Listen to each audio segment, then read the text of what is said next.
قبلہ، جیسا کہ آپ کی تقاریر سننے والے اور آپ کی خطابت سے جو لوگ آشنا ہیں وہ اس بات کو بخوبی جانتے ہیں کہ آپ کی مجالس میں، آپ کی تقاریر میں توحید پر بہت زیادہ فوکس کیا جاتا ہے اور موحدین پر آپ شدید اور زیادہ گفتگو بھی کرتے ہیں۔ تو قبلہ، سوال بس یہ تھا کہ جو وصول ہوا ہے کہ توحید میں کمال کی منزل اور اخلاص کیا چیز ہے، اور اخلاص سے کیا مراد ہے؟ جناب امیر متقیان کا خطبہ توحید جو ہے،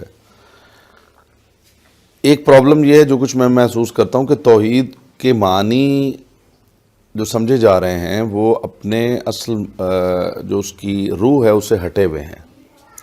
مطلب توحید پہ بات ہوتی ہے تو توحید کو ان معنی میں بیان کیا جاتا ہے جیسے توحید کا مطلب اللہ، توحید کا مطلب خدا، جبکہ ایسا نہیں ہے۔ توحید کا تعلق جو ہے وہ ذات پروردگار سے نہیں ہے، توحید کا تعلق آپ کے ایمان سے ہے۔ توحید خدا کی یکتائی کو تسلیم کرنے کا نام ہے، توحید خدا کی یکتائی کا نام ہے، توحید خدا کو احد ماننے کا نام ہے۔ تو جب ہم اللہ کی بات کرتے ہیں تو اس میں کمال کے تو کچھ معنی نہیں ہے، اللہ تو کمال ہی کمال ہے، لیکن اسے ماننے میں، اس عقیدے کو قائم کرنے میں، یعنی توحید کا مطلب کیا ہے؟ توحید کا مطلب ہے خدا کی احدیت کو تسلیم کرنا، خدا کی احدیت کو ماننا، عقیدہ توحید، یعنی خدا کی یکتائی جو ہے وہ توحید ہے اور اس کو تسلیم کرنا عقیدہ توحید ہے۔ اور یہ جو کمال ہے وہ اخلاص ہے۔ اخلاص کا مطلب یہ ہے کہ جب آپ خالصتاً ذات پروردگار کا،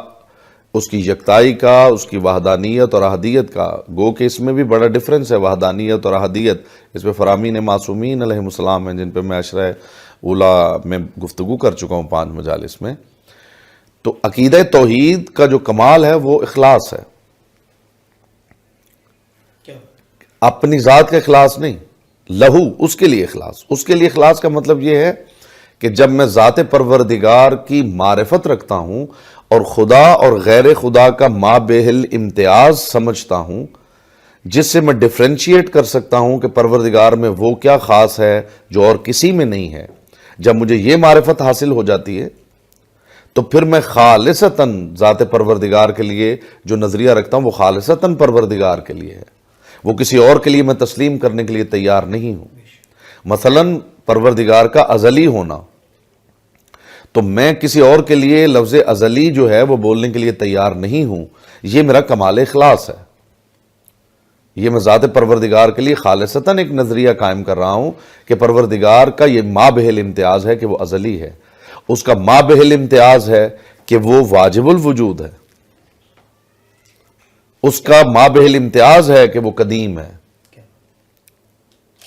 تو یہ مابہل امتیاز جو ہے اس کو انڈرسٹینڈ کرنا اور اس کو تسلیم کرنا اور اس کا اپنی عقائد اور نظریات کا فوکس رکھنا اس بات پہ کہ میں جب خدا کو یکتا مان رہا ہوں تو میں خدا میں کچھ ایسا نہیں مانوں گا جو خدا کے غیر میں بھی پایا جاتا ہو۔